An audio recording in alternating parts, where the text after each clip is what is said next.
The girl impressed everyone present with just one sentence, as she invited the man before her to team up. This man had recently been kicked out of his previous team because all he knew was basic healing magic. The kindly receptionist tried to persuade Senna, telling her Rous was completely useless, unable to even cast detoxification spells, and that's why his former teammates had expelled him. Everyone in town knew he was an undesirable partner and probably didn't have much money, not even enough to cover a night's stay at an inn. Senna quickly pulled out a large bag of coins, indicating she could cover the costs herself. The receptionist tried to stop her, warning against showing off wealth as the area was rife with thugs. She suggested that Senna, clearly a newcomer, should let her introduce a suitable team for beginners for a small fee. However, Senna refused, saying she had long wanted to team up with Rous and approached him directly. They successfully formed a team. Rous filled out the application at the Adventurers Guild reception. Senna, watching him, looked nostalgic and wrote her name on the form too. Rous then paid the reception a few coins from his thin wallet and left the guild with Senna. Knowing she was new, he briefed her on important tips. They were near a labyrinth that no one had yet explored fully, making it a magnet for adventurers and turning the town into the largest labyrinth city nearby. The labyrinth leaked magical energy, attracting monsters to its outskirts, making the Western Plains ideal for beginners, although encounters there were rare. Ignoring the receptionist's advice, Rous took Senna straight into the labyrinth. They soon reached its entrance, where Senna insisted on leading as the vanguard since she was a martial artist, and Rous was just a healer. Her enthusiasm impressed Rous, and they proceeded. Senna proved capable, defeating a group of goblins barehanded and proudly showing off to Rous, who praised her and explained that defeating monsters would yield magic stones that could be sold for money.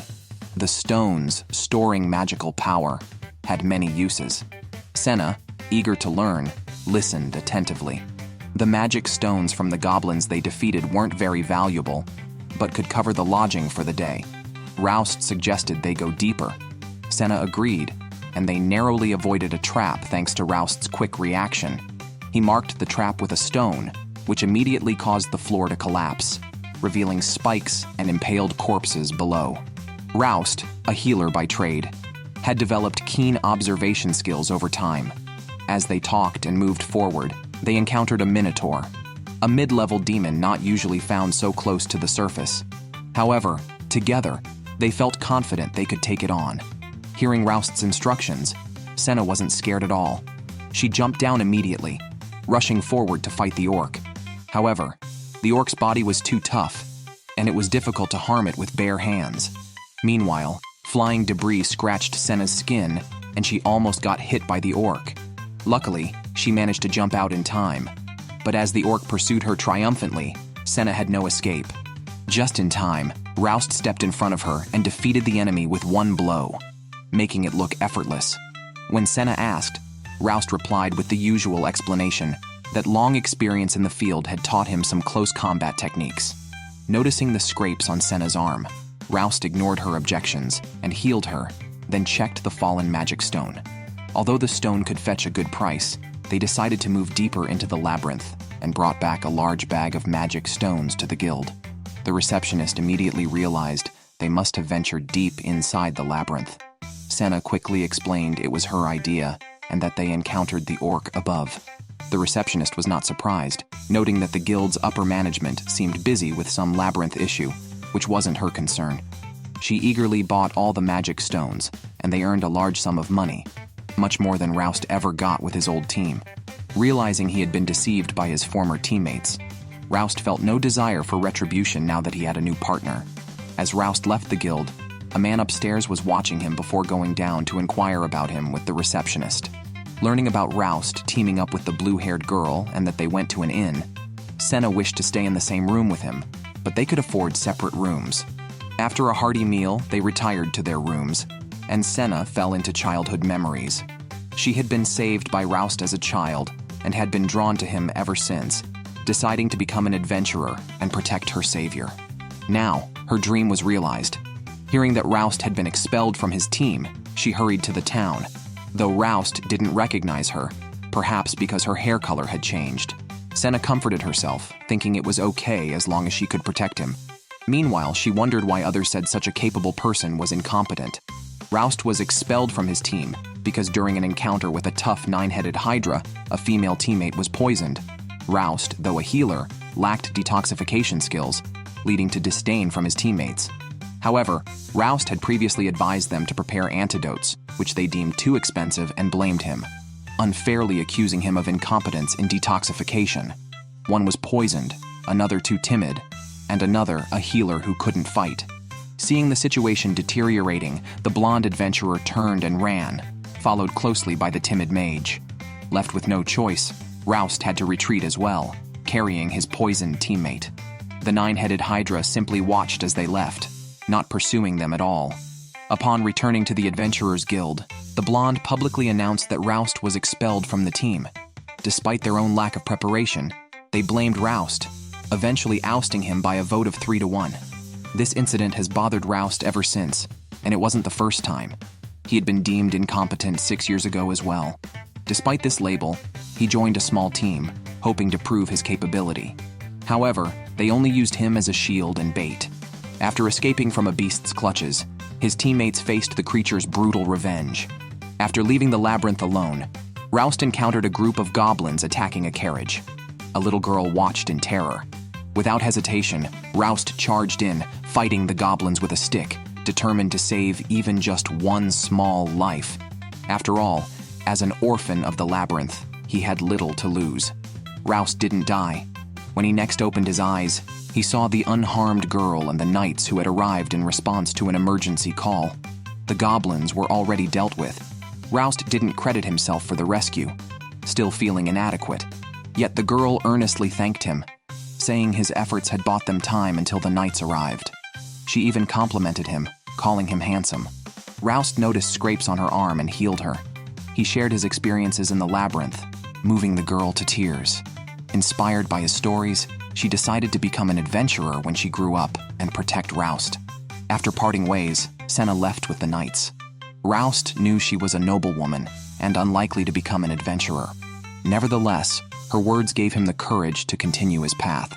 He later met a master and learned essential adventurer skills, becoming a versatile hexagon warrior capable of standing on his own. Eventually, he joined a new team, though they too let him down. But that didn't matter anymore because he had found a new partner. As he pondered this, Senna came over to invite him for breakfast. Their plan for the day was to explore deeper parts of the labyrinth. They reached a teleportation circle, a technology lost centuries ago. Despite deeper exploration by adventurers, only a few such circles were known. The two used a teleportation circle to arrive at the middle layer of the labyrinth, where they encountered intermediate-level magical beasts, such as incorporeal wraiths. At this point, Senna's bare-handed combat was ineffective. However, she had no intention of fleeing and shared her plan with Rous. Rous would confront the wraith first and then run to draw its attention. Senna planned to hide behind a pillar along the way. Humans can control the energy within their bodies through training, and an energy-wrapped fist can shatter even a spectral body. As the wraith approached, Senna burst out and struck it in the chest, dispersing it. The magic stone it dropped fell to the ground. Earlier in the fight, Senna had injured her arm. Rous used a magical artifact that enhanced healing to treat her. These artifacts were also made from processed magic stones. The duo returned from their adventure with a valuable magic stone and went happily back to the inn. Along the way, they came across a dispute, but Rous, accustomed to such sights, didn't intervene to avoid adding trouble for the serious adventurers and townspeople. Instead, he took Senna out for a lavish meal to celebrate their day's success. During the meal, Senna asked about a strange rectangular building in the town. Rous didn't know much about it either, despite having asked others out of curiosity. It turned out that even the craftsmen didn't know what they were building or who commissioned it, as all dealings were handled by agents who themselves reported to many others, indicating that the true mastermind wanted to remain anonymous. However, since the structure seemed harmless, the residents didn't mind. Rous felt that building walls might be more useful, although the town, filled with adventurers, seemed not to need them anymore. After returning to the inn, Rous and Senna said goodnight. Senna hesitated as if she wanted to share a room with Rous, but ultimately didn't say anything. Rous was also thinking about the noble lady and whether she would appear again. Fortunately, her encouraging words kept his spirit of adventure alive. A few days later, Roust's former teammates recruited a new, attractive healer and prepared to fight the Hydra again. The Hydra was still recovering from their last encounter, where Roust had cut off several of its heads. At the site, the blonde leader asked the new healer to lead the charge, claiming Roust used to do the same. The healer found this absurd, but complied as long as she could use her detoxification skills. Meanwhile, Roust and Senna's exploration was going smoothly. The receptionist suggested they could add more members to tackle more dangerous beasts, but Roust preferred to maintain the current team size. The receptionist then recommended renting a house, as many teams do, to store equipment and foster camaraderie, noting that many co-ed teammates have developed romantic relationships this way. Senna's eyes lit up instantly. However, the older lady thought that she and Roust clearly wouldn't work out. Roust, on the other hand, was reminded of some unpleasant memories. His previous team had also rented a standalone villa, but his room was always used as a storage closet. It was evident he was badly bullied. Luckily, his former teammates were not faring well either. After another failed attempt, Blondie naturally blamed others, but the new healer saw right through it. The team's strength was simply lacking, yet they still chose a frontal attack. Blondie then realized Roust might actually be quite useful, even though they had easily tricked him out of his share of the rewards. Now, they regretted it, and decided to ask Roust to come back. However, Blondie still acted superior, thinking that just by asking, Roust would eagerly return, given their team's fame.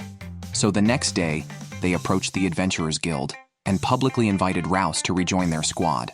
Roust was numbed by their approach, and Senna, just having collected her own rewards, learned that the boasting Blondie was his former teammate. Blondie even accidentally admitted that he would throw Roust under the bus if anything went wrong. Roust had already seen through these people, even if they promised to share future rewards equally. Blondie continued to speak ill of the new healer, his careless attitude showing no respect for Roust. Therefore, without hesitation, Roust refused. Senna quickly stepped forward and told Blondie that Roust would never return to them. Blondie smirked, clearly disbelieving her words. Roust then made it clear once and for all that he had new partners and would not be returning. Blondie began to slander Senna out of frustration, assuming she would use Roust the same way they had. This was projection. Seeing his shameless former teammate publicly bullying the young lady, Roust could no longer stand by. He didn't hate these people initially, but if they dared to harm Senna, they shouldn't blame him for not being polite. Realizing Roust was serious, and unable to hide a trace of fear, Blondie could only watch as they left the guild. Unwilling to let it go, he immediately asked the receptionist to introduce him to powerful adventurers, determined to defeat the nine-headed Hydra. Just then, a formidable man approached and disarmed Blondie with a single strike, proving his strength and Blondie's lack of it. But Blondie was adaptable. Wanting strong adventurers even at the cost of embarrassment, he took the man, introduced as Seeger, back with him. Meanwhile, Roust and Senna returned to the inn, where Senna encountered the innkeeper's daughter knocking on Roust's door, saying someone was looking for them. It turned out to be another of Roust's former teammates, the timid magician. She also brought along a new healer, Layla. They came to ask Roust for help. Blondie and his team had foolishly gone to fight the Hydra again, even without buying any antidotes. The magician had realized from the last battle just how powerful Roust was, so she wanted him to rejoin their team to help defeat the Hydra. It seemed that Blondie had not told them about being rejected by Roust. Senna was curious why the young girl wanted to save the reckless Blondie.